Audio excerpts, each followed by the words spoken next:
Ever encountered a charismatic leader who exuded charm, yet left you feeling uneasy? Or witnessed the erosion of trust and the impact of manipulation within a religious community? If so, you are not alone. Religious narcissism is a pervasive issue that affects individuals seeking spiritual growth and community connection. In our society, religious figures hold a unique position of influence and authority. They are seen as spiritual guides, moral compasses, and sources of comfort for many. However, behind the facade of piety and benevolence, there exists a disturbing reality: the presence of religious narcissists. These individuals exploit their religious status to manipulate, control, and harm those around them. In this video and others, we unravel the intricate layers of this phenomenon, shedding light on their tactics, the damage they cause, and empowering individuals to break free from their grasp.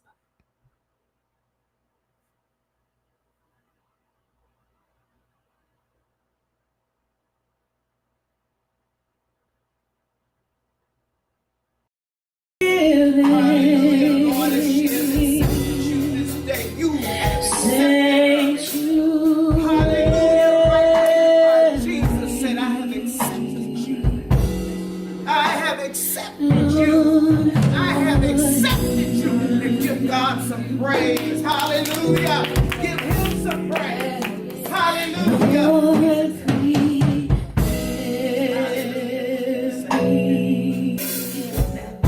To be a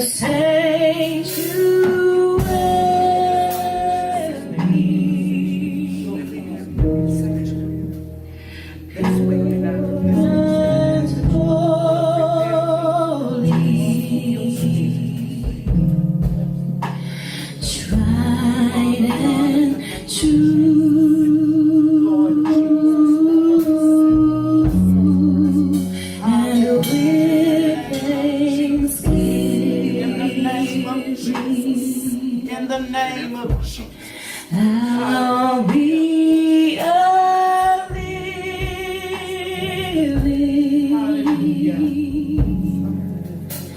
sanctuary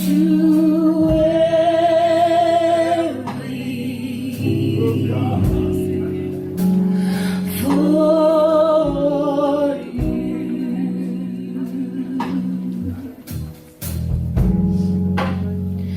Lord, prepare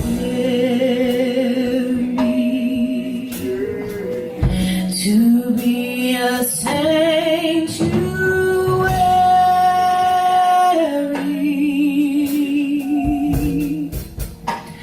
pure and holy,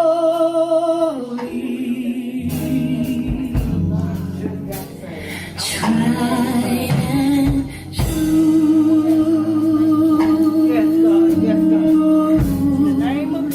and with thanksgiving,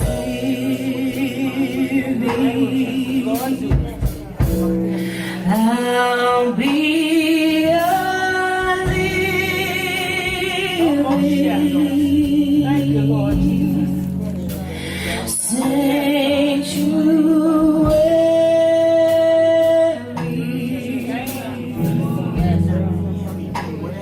for you.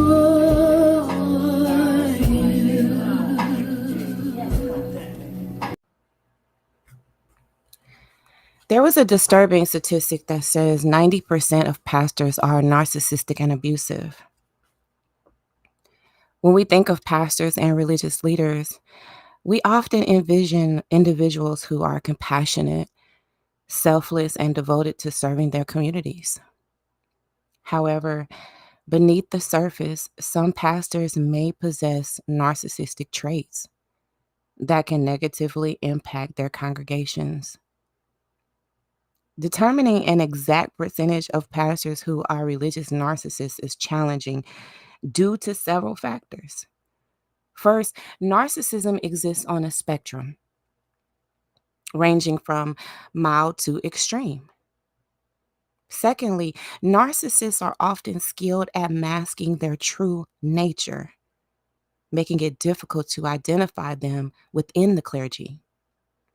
And lastly, studies on this topic are limited, and data can vary depending on the sample size and the research methodology. See, although concrete statistics are scarce, some studies and anecdotal evidence shed light on the prevalence of religious narcissism among pastors. These findings may challenge our preconceived notions. Here are a couple of things that we need to keep in mind. That there are, from what we can see, an uptick in clergy abuse scandals. There are high-profile cases of religious leaders being involved in abuse scandals. So that is an indication of the prevalence of narcissistic behavior within the clergy. These cases, though not representative of all pastors, bring attention to the importance of addressing religious narcissism. The second factor is there some limited study and surveys. Now, they suggest there is a small but significant percentage of pastors exhibiting narcissistic traits.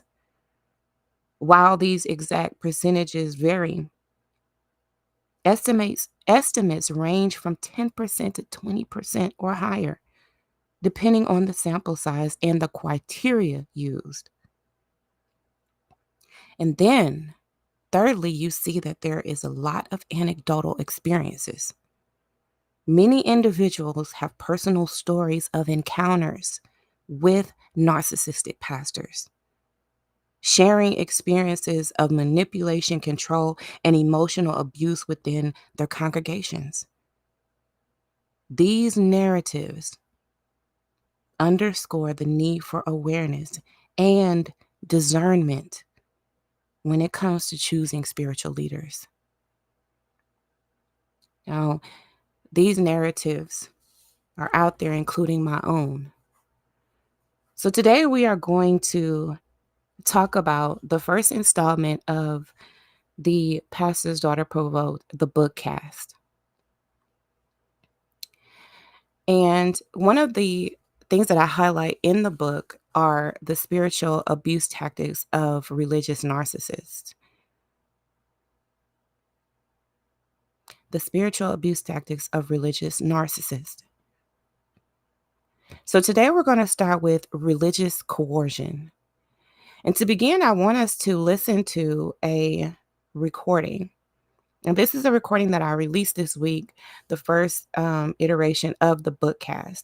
And so we're going to listen to a bit of it so that once we have this discussion about coercion, we are familiar with how it sounds and what it looks like. So let's get into this recording.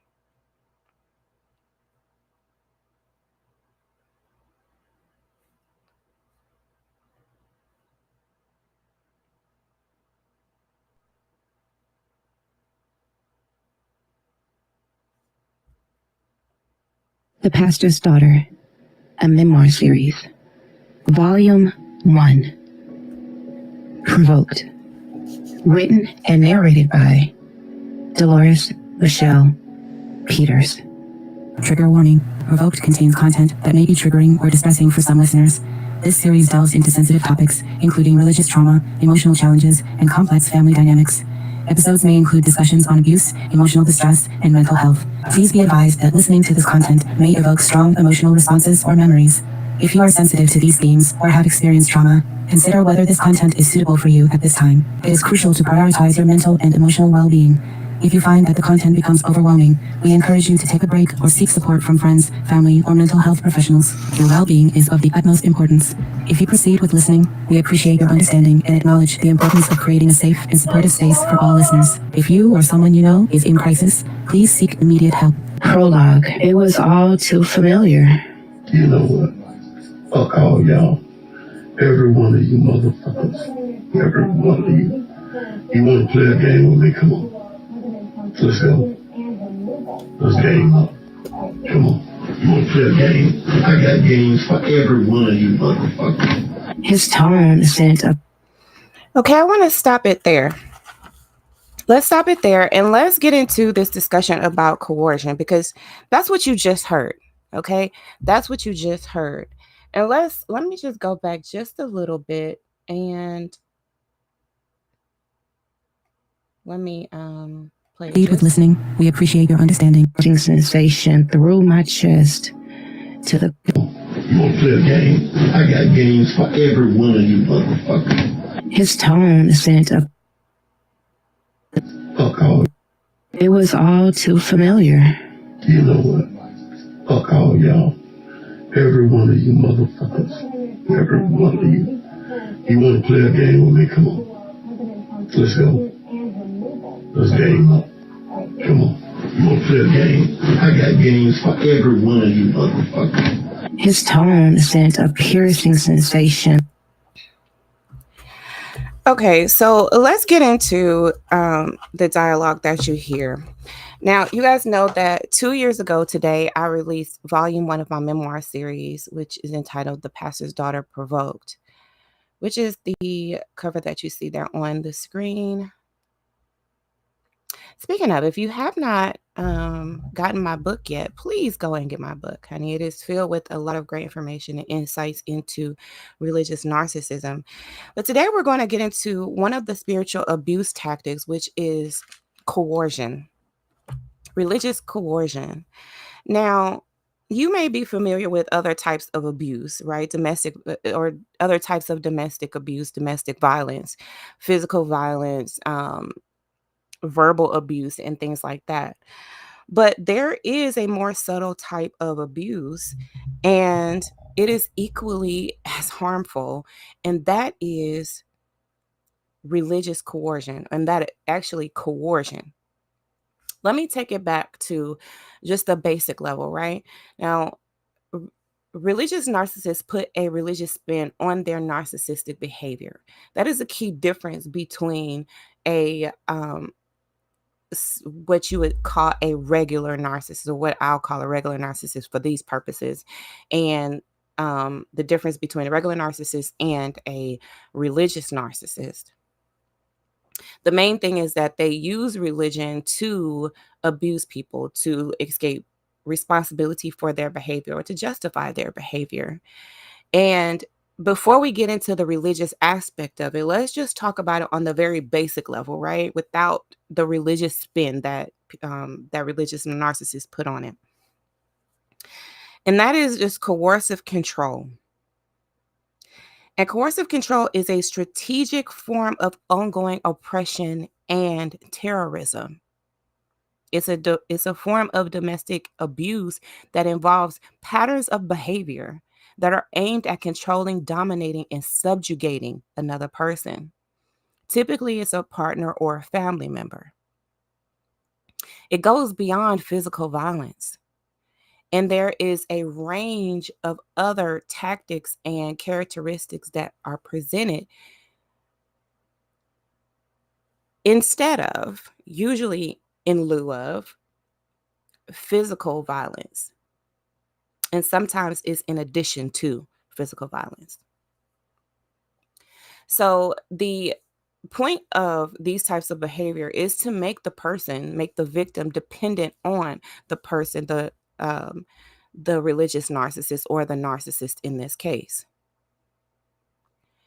And they make you dependent by isolating you from your sources of support, by exploiting you, by depriving you of the means to be independent, to resist them, or to escape from them. They control your everyday life. And so I wanted to play this recording from the audiobook bookcast so that you can actually hear what it sounds like. Now, in recent years, the concept of coercive control, or the realization of coercive control, has caused some people or some lawmakers to really look at making coercive control a crime. Now, there are some countries that have already made it illegal, including the UK, and that's been since 2015, but it's not considered illegal yet in the United States. I do believe that there are that in New York they have looked heavily into it. I'm not sure, and I probably should have looked it up for the purposes of this video to see if that law has been passed completely yet. But the last time I checked, it was in review. Now, anyone can experience coercive control. So it's not necessarily grounded in any type of gender base.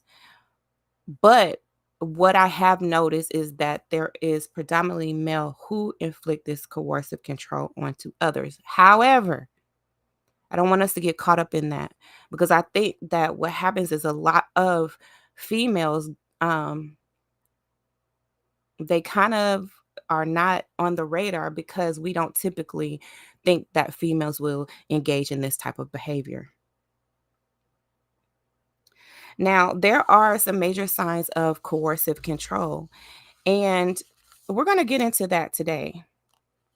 But I want us to really focus on the religious aspect of coercive control. So let me play a little bit more of this video so that you can get a little bit more context as into how religious coercion works. Through my chest to the pit of my lower abdomen. I didn't have to see his face. The image ingrained. His eyes were squinting and black. His lips would become paper thin and tight. His face would flush with fury. His jaw would grind and pulse, and his stance would shift as if he were preparing for a physical attack. It was the voice of my father, the pastor, and it was all too familiar. He wasn't yelling. In fact, he was relatively calm. It was a cold calm that often disarmed people and weakened their defenses as his rage subtly increased. Here, I want to highlight this, what I just said there in the audiobook, that oftentimes my father's rage, and a lot of times the tactics of a coercive controller, they go unnoticed. They are often looked at as the person being protective, or maybe being just a little overprotective, but protective nonetheless. They look like concern, maybe a little bit of insecurity, but maybe we can work through that. Um, and so here are a couple of tactics. And I think that what really fools people is that it's not always the rage in what we typically think of rage looking like, right? We don't typically think of control as someone being calm, using a calm tone. We think of it as someone who is yelling and really exerting a lot of physical strength over the other person.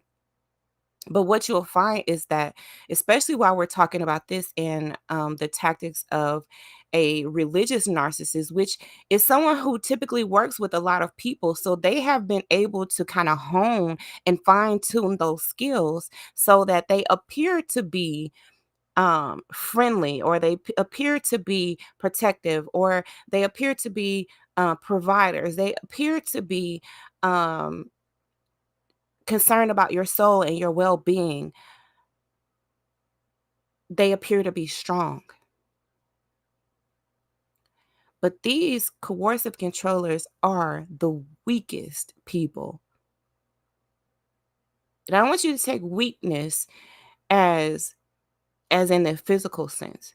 They can exert physical strength over you, even mental strength in a lot of cases. But there is a fundamental weakness in their character that causes them to engage in this type of behavior. So a couple of tactics that coercive controllers use is isolation. Now, a coercive controller, and I say, let's just call it an abuser, right? Because coercive controller sounds like a lot. That's too many words to say, okay? So we just call them an abuser. So the abuser will isolate the victim from their friends, their family, and other potential sources of support. So that makes it hard for not only the person to escape in the event that they need to get help and that they need to get away from their abuser, but it also keeps people from seeing what is going on with you, right? So sometimes it's difficult for a person to realize that they're being abused. And sometimes it takes another person to say something like, you know, I noticed that that person was treating you that way. And that's not right. How do you feel about that? Even something like that will alert a victim that they are being abused. But an abuser will isolate their victim so that no one can give them that advice. No one can look in and say, something doesn't look right here.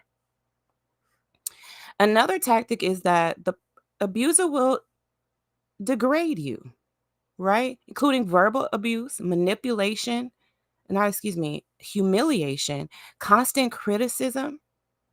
And this is designed to really take a hit at your self esteem and to make you more dependent on the abuser. Because if you believe that you have all of these flaws, then you are more likely to lean on the abuser, thinking that that person will help with those flaws. Hold on one second, you guys.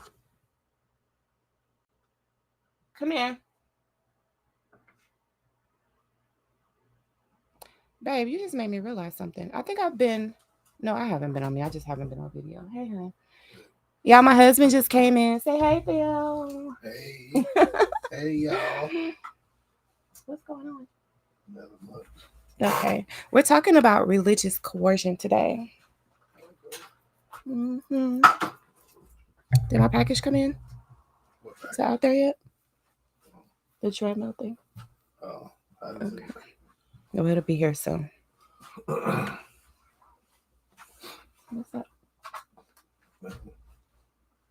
Gonna get cleaned up. You look nice. Yeah, good. Your haircut looks nice. Oh, thank you. Mm-hmm. All right, can I get back started, honey? Yeah. I went to Lowe's. Got some goodies. Okay. I'll be in a minute. So look at them. Did you get me something? No. Mm-hmm. If you want a weed eater. Okay. Y'all. Oh, blower. Go get your feel. Yeah.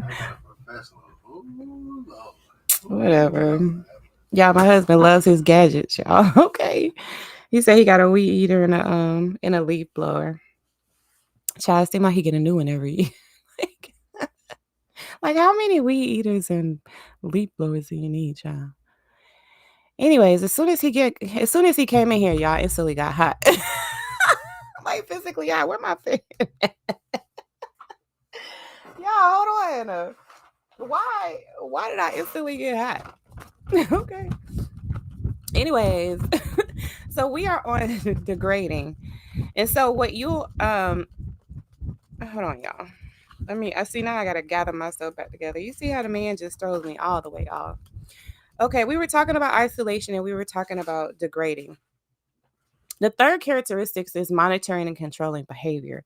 Now, what you'll notice is that this person will try to share phones, share social media, and sometimes that those types of behaviors seem to be, just out of concern or protection. But when you look at the totality of these characteristics, and I would suggest that you look at the totality of them. I wouldn't take one, maybe one or two of these characteristics and totally consider the person to be a coercive controller. It may be behaviors that have become a bit of a trauma response, right? But you have to look at the totality of these behaviors in order to really realize that the person is a spiritual abuser or a abuser that uses coercion as a tactic.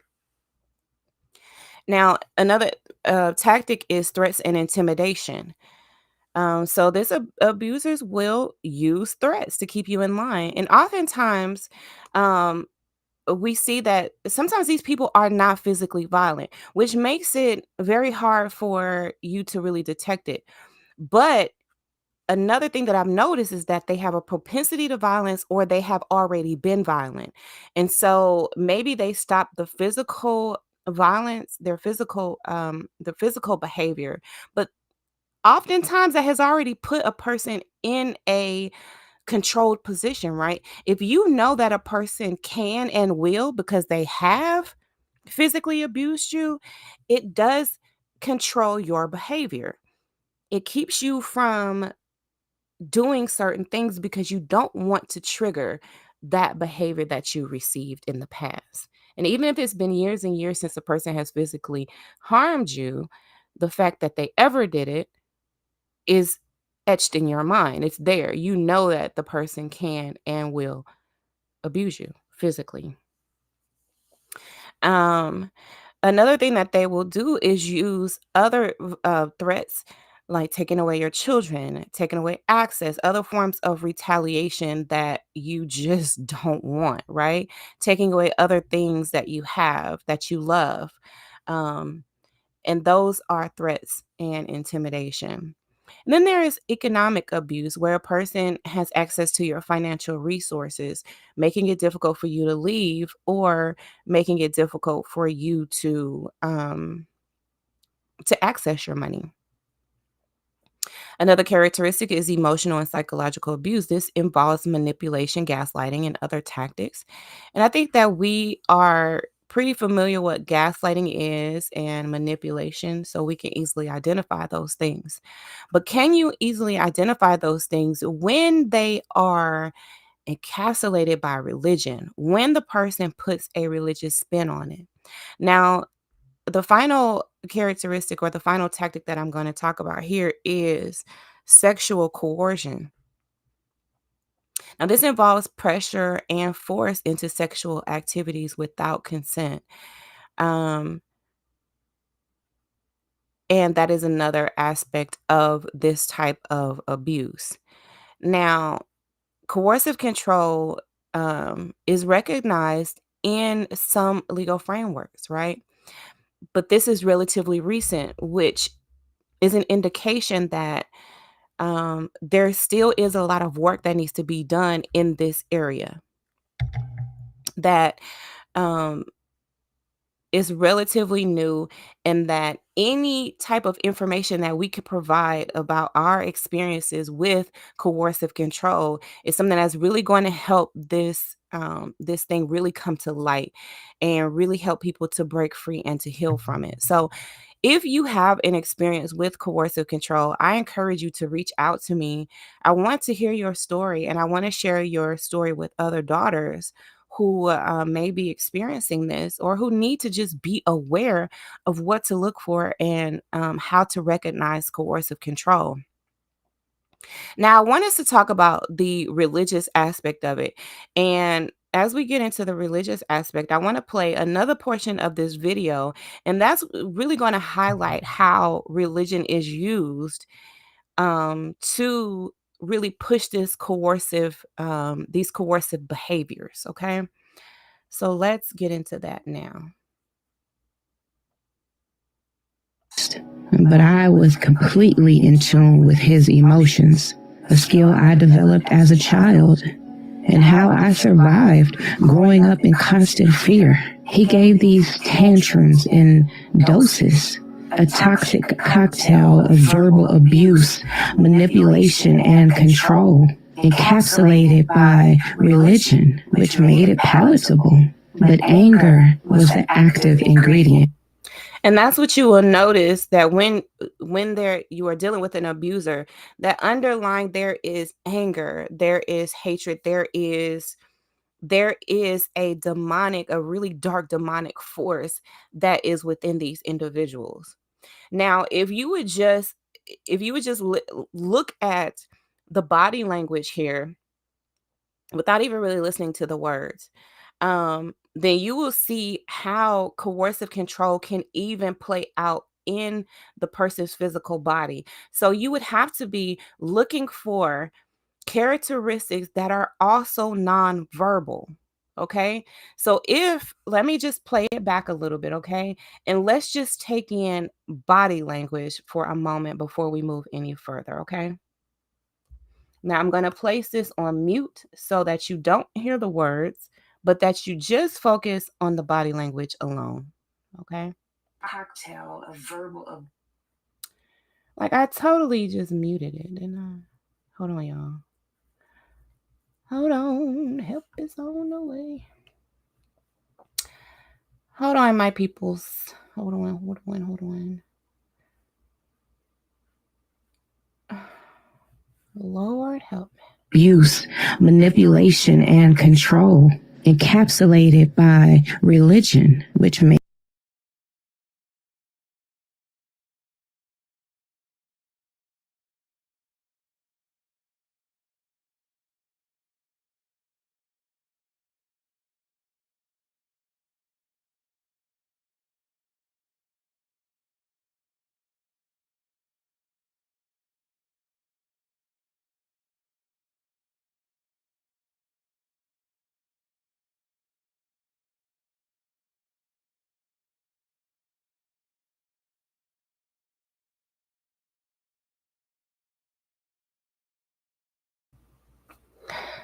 So you notice the body language here. You notice even the hitting of the chest, the facial expressions. You have to realize that coercive control involves also nonverbal communications. So when you see a person, even in public, right? Let's just say that you can see coercive control happening in public, right? There are times when you see these people in public and they may not say a word, okay? They may not say a word. It's a look, it's a pause, it's it's something, it's a shift in their body language. It's the way that they stand that reminds you that that person will harm you. It puts you right back in line. And I think that that is what becomes so difficult for people to really realize and to identify, and for people who aren't experiencing it to really sympathize with and have compassion for. Because you think that a person's physical presence and their body language would not have the impact and um, would not be able to put you in line, so to speak, the way that it does. I mean, think about how a parent can look at a child and that is acting up and that child get right back in line just like that. But just imagine that being done on on a very dysfunctional level between adults in a religious setting in places where this ought not be. Okay? So let's continue. I'm going to unmute here so we can continue listening to this recording. I want you to hear this specific part, and then we're going to get into the characteristics of religious narcissists and how when religion is put on it, makes it even more difficult to identify and to break free from. Let's continue. he gave these tantrums in doses, a toxic cocktail of verbal abuse, manipulation, and control, encapsulated by religion, which made it palatable. But anger was the active ingredient. I want you to know I meant well, to this church. I meant well to my family. Y'all don't deserve me. You won't give me another hour. You won't have me another hour. Not another second. Not one. You just lost. It don't look like you won, but you're lost. Fuck you. Fuck you. He's trying to help me. You join the ranks of everybody. Let's play on the pastor. Let's play on. It was the subtleties in the way he said things. It was the subtleties in the way he said things. You hear the calmness of his voice, but when you hear the words, you see what I'm saying? You hear the calmness, right? And it's relatively monotone until he says the FU part. Then it gets a little amped up there, right? But there are subtleties in the way a coercive controller operates, especially when they are using religion to do it. Now, this is what he said. I want you to know that I meant well. I meant well to this church and I meant well to this family. What does that mean? What does that mean? If you are someone who has had any type of experience with coercive control and religious coercion, you know that that is a pastor's threat to remove his protections of his congregation, to remove his protections of the people who he says that God gave him charge over, right? So, to a person who is under this type of leadership, this type of spiritual leadership, the implication is that the pastor is the one that protects you. And because you have angered the pastor, he removes all his protections, and therefore the devil just can have his way with you. The devil has free reign over you. It is a veiled threat and a somewhat indirect threat.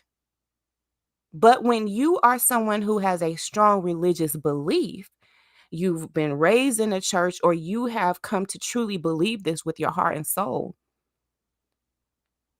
this type of threat, you don't want that. This type of threat means internal or eternal damnation. This means hellfire. This means you have made God angry because you have made his pastor angry.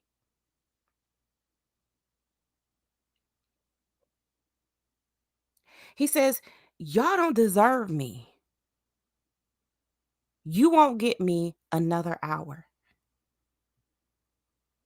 It'll look like you just lost. It'll look like you won, but you lost.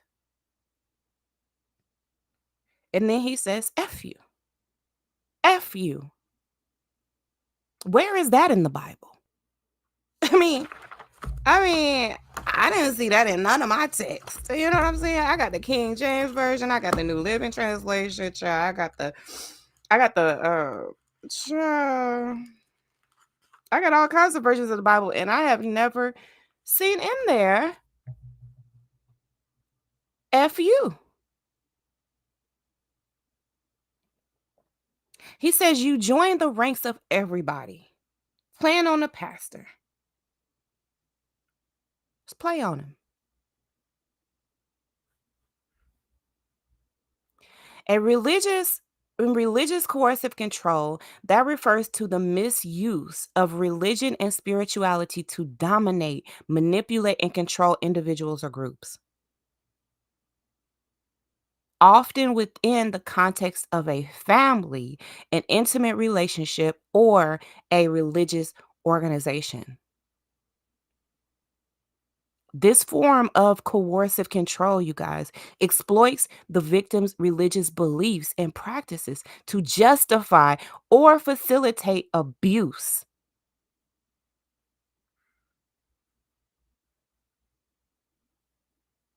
Can you see how there was even a grooming process to weaken us to the point where this coercive behavior, these fear tactics, this intimidation, the misuse of religious texts and teaching, isolation from even other churches, shaming and guilting, threatening spiritual consequences. This is a threat of a spiritual consequence for angering the pastor. And I'm sure what comes up now is like, well, why would he do that? Well, why? What would make a person say what he said? What would make a person do what he's done? And we're going to get into that. But not in this video. In this video, we just need to know what is happening. And we need to know that God has not given us a spirit of fear. And what happens is a person uses coercive control to instill fear. And the point of instilling fear is to get you to do whatever they want you to do. And I can guarantee you, it ain't got nothing to do with God or building God's kingdom. It has nothing to do with your soul being saved. It has nothing to do with you going to heaven.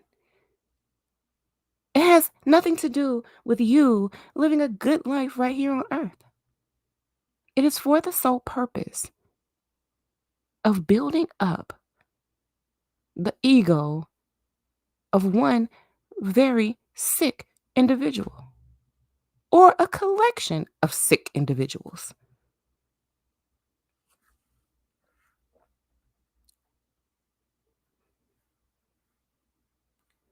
So this form of coercive control exploits the victim's religious beliefs and practices to justify or facilitate abuse, creating an environment where questioning or resisting the abuser's authority is framed as disobedience.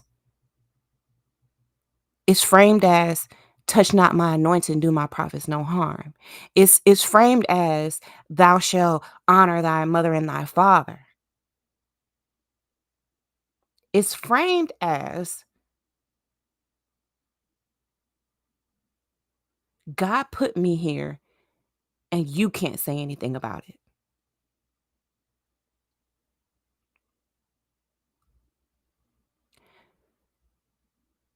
It's a complex issue.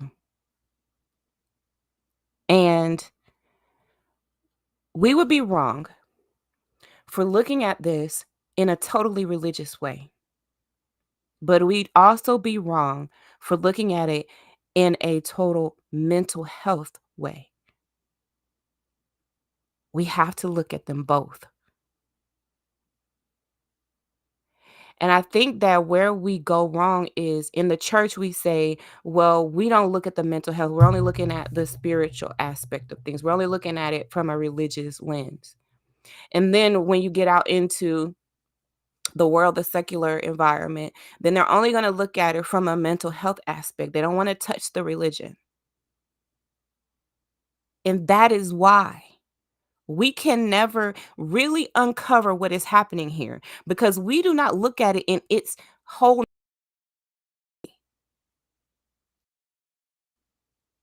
Because when we look at the definition and the characteristics of coercive control, of narcissism, let's just go to narcissism. When we look at the characteristics of narcissism and religious narcissism, there is really no difference. Right?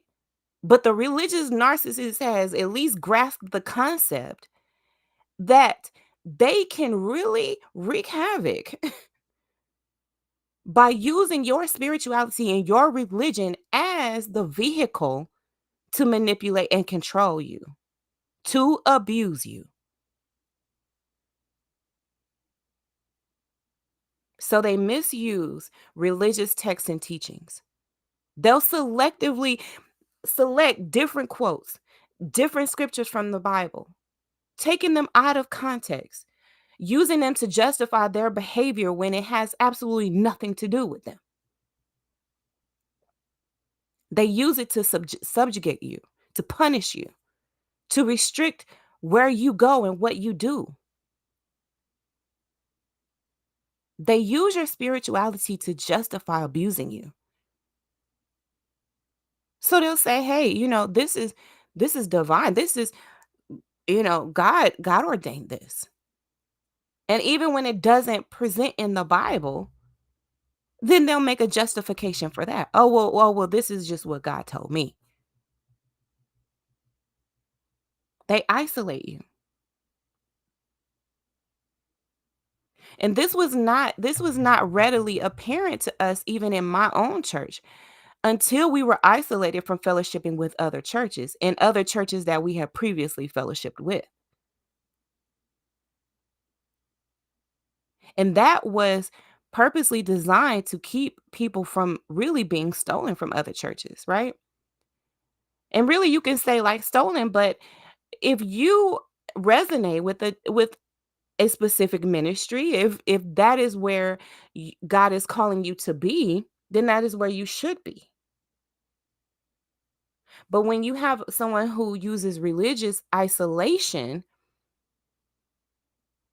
then their point is to say, hey, this is where you belong. And you shouldn't have any other options. They take all the other options off the table, which is again not the way it's supposed to be. They'll even control how you practice your religion, when you pray, how you pray, limiting your access to other religious services and communities.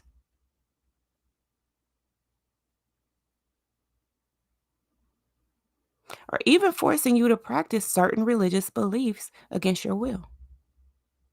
They use shame and guilt. And I believe that this is one of the main things that keep people from speaking out about spiritual abuse and even the different aspects of spiritual abuse, including religious coercion, is because of the shame and the guilt. And that is because abusers use religious concepts like sin, guilt, and shame to control you, making you believe that you are the blame for anything that happens in life. Now, the Bible says that it rains on the just as well as the unjust, right? But a harmful religious teaching is to believe that because you are a believer or because you identify as Christian or whatever your belief is that you aren't supposed to be rained on. Everybody gets rained on. Life happens to everybody. There are ups and downs. There's positives and negatives. There's a plus and minuses to everything that we experience. So to say that we will never experience anything bad or that what we experience that we deem as not favorable is because we are somehow in sin is a fallacy. That's wrong. It's just not true. But a person who engages in spiritual abuse and religious coercion will use even the common cold to make you believe that you have somehow sinned and that is why you have a cold. And then they threaten you with spiritual consequences. You're going to hell. You're going to be excommunicated from this church. And when you are excommunicated from a church, you can be it's as devastating or it can be as devastating as totally being ostracized from the whole community that you've ever known. All the people that you've ever been around that you've ever known. So you are essentially alone in this world. That's how some people feel when they have been excommunicated from their religious organizations. But oftentimes that is a tactic used by abusers, religious narcissists, to keep you in line and to keep you subjugated to a religion or to practices that are not of God. And then they exploit their religious authority. They hold these positions of authority and they use that status to legitimize their control over you. And they use that to keep you from seeking help anywhere else.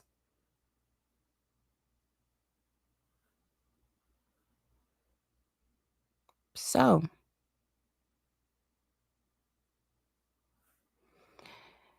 I believe that what makes it so challenging, again, from what I said earlier, is that there really is there really is no way that I can see where we can actually go into these different arenas, different organizations, and really do a poll, to really see, like, how many religious narcissists are there? How many how many narcissistic pastors out there? Because if we are to take in the belief that 90% of pastors are narcissistic and abusive, then that's the indication, y'all, that we should be leaving the churches in droves, and not just leaving the churches, right? Not just leaving the churches, because these people are not just in the churches. They're all over social media. For the most part, most of them have left the church because they realize that their area of influence is so much greater when they're online, when they're on social media, when they're sitting behind a keyboard, a camera, and a microphone.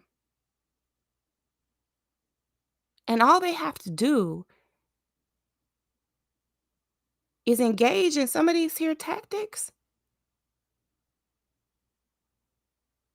And that's how they're able to abuse you.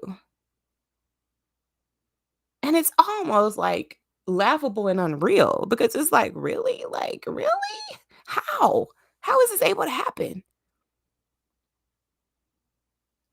Because we don't really recognize it, right? One thing, we don't recognize it because it's veiled in religious language. There are a lot of things in the Bible, a lot of language in the Bible that is problematic, violent, dangerous. And we really have to be honest about that factor because it's not, a lot of times is not really people just taking this stuff and it's just like they're just grabbing it out of thin air. No, some of these things are in the text that we say we believe. So we ourselves are taking certain aspects of the Bible and leaving certain aspects of the Bible. And I don't really know what the answer is there. But what I say is that, like, I ask God to give me discernment, to even sift through what is harmful and what is helpful even in the Bible.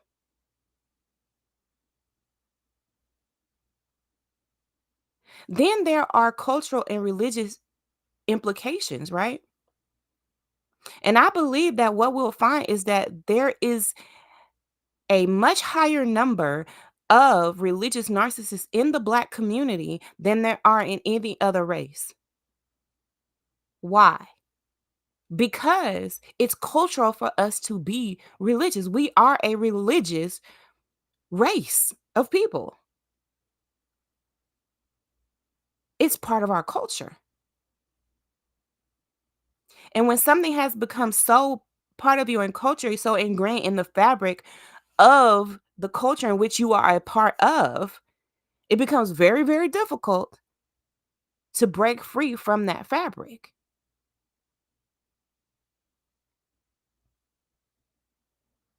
How do you even support the individuals who are abused without alienating them and without further victimizing them?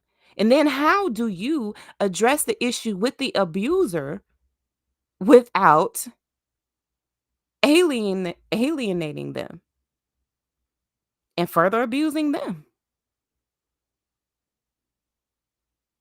Because it has been true that hurt people hurt people.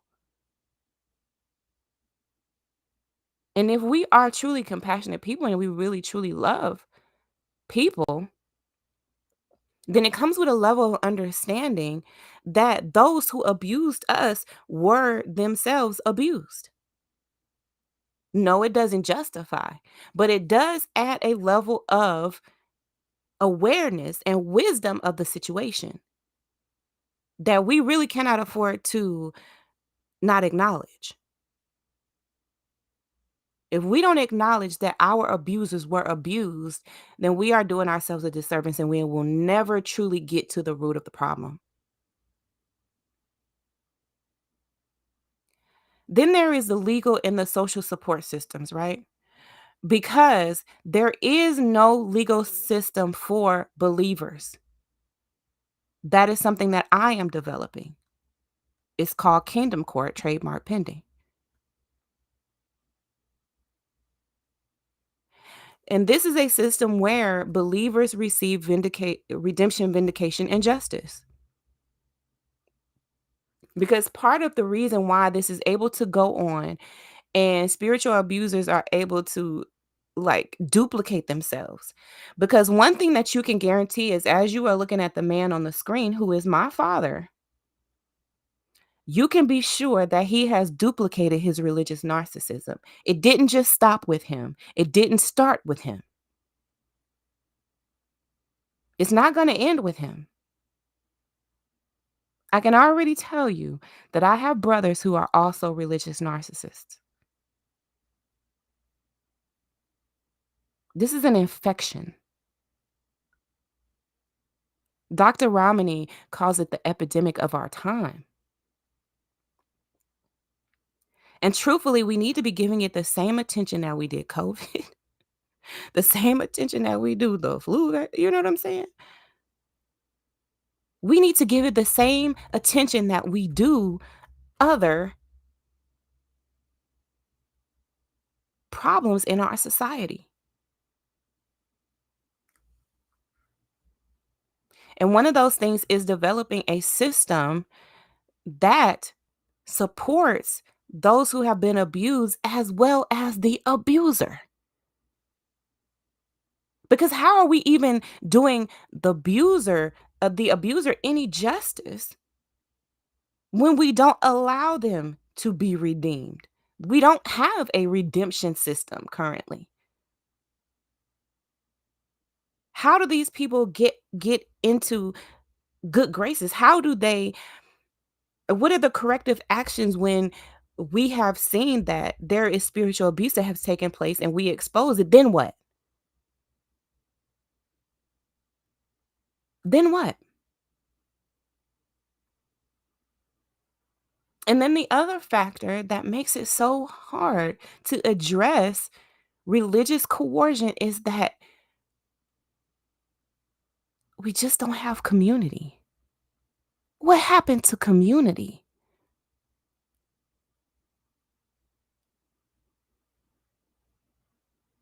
When an abuser speaks out about spiritual abuse, the abuser is ostracized from their religious community. It happens every day, all day. It happens all the time. And then you think to yourself, if I speak out, then I'm going to be further abused, ostracized, isolated, alone. And sometimes you'd rather just deal with the abuse. You'd rather just take it. You'd rather just sit there every Sunday knowing that it's not right. Feeling conflicted in your spirit, feeling sick in your body. Vexed, y'all. But you sit there because you'll lose your community if you don't. But I had to ask myself, and this is the challenging question I'm going to ask you guys as well, right? Is that really a community that you want to be part of? Is that really the community for you?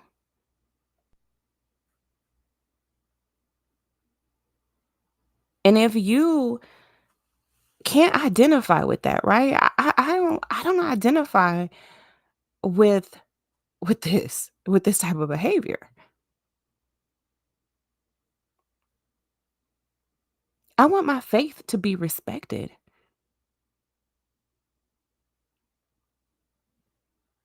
I want to worship with people that I love and in a community that I love, but that has shared beliefs, like not a community that enables abusers.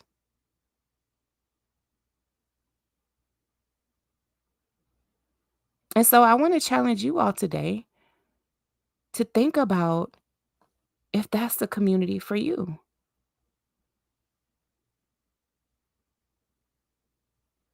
And if you are looking for a new community, a real community, okay? One that supports healing, one that supports asking questions, right? Because what I've noticed is that, like, you can't even ask questions. That's not what God is about. Because how do you increase your discernment if you don't ask questions? And God wants us to have discernment. It's a gift that He gave us. But when you are being spiritually abused, coerced, terrorized, you're not using your discernment. You can't. You can't thrive in that type of environment. And so if you are someone who is trying to break free from toxicity, from spiritual abuse, from religious trauma, then this is the community for you. It's a community of daughters, discerning daughters, divine daughters, who aren't afraid to stand up to even their fathers, to their spiritual fathers, to father figures, and say, hey, no, you have an impact.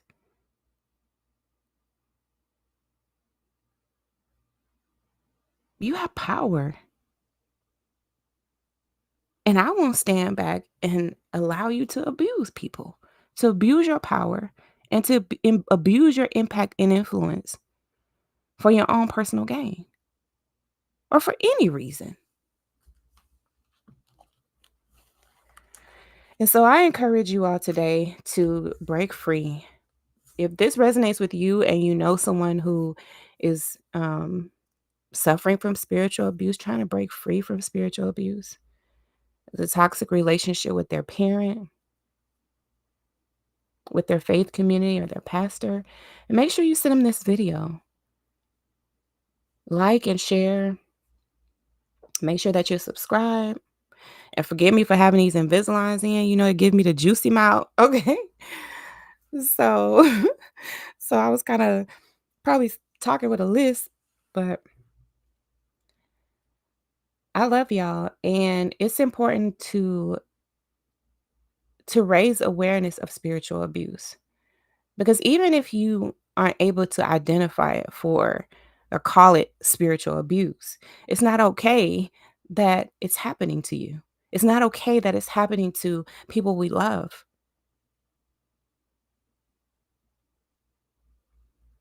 It's not okay for someone to use religion to coerce us. It's not okay to be coerced at all. But then you want to use my God to do it? How dare you? How dare you? And so I want to leave you guys with this video, okay? Because y'all know we got a big God. And I've been doing these little TikTok dance, this little TikTok dance video, y'all. And I'm getting my whole life off of it, okay? Like I have so much fun. It gives me so much energy. So I just want to share one of these videos with you as we go out.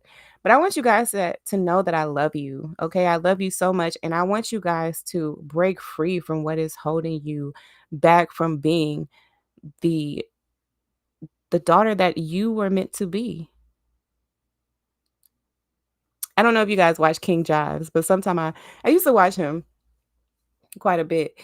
And he always used to say, daughter of God, daughter of God, and I just used to love that. I was like, I need a little sound bite of him saying daughter of God, because like that's who we are. A lot of us were abandoned by our fathers, never knew our fathers. Some of us had our fathers in our lives, like I did. But he was a religious narcissist and a spiritual abuser. So he abused us. We all have, our different stories as daughters. But one thing that we share is that we are daughters. And so we should bring that experience and that story here. So if you want to share your story, let me put my email in the chat. And I want you guys to reach out to me. I want you to tell your story. This is the platform for you to be supported, to be loved. You won't be judged over here, child, okay? Because we don't do that over here, child.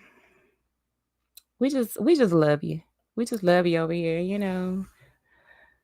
Like for real, for real. None of this this fake love that they got out here, child. So my email is in the chat.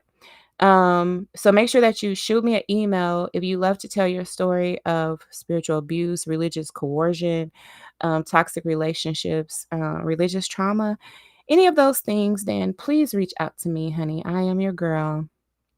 This is a safe space over here, so we would love to hear from you.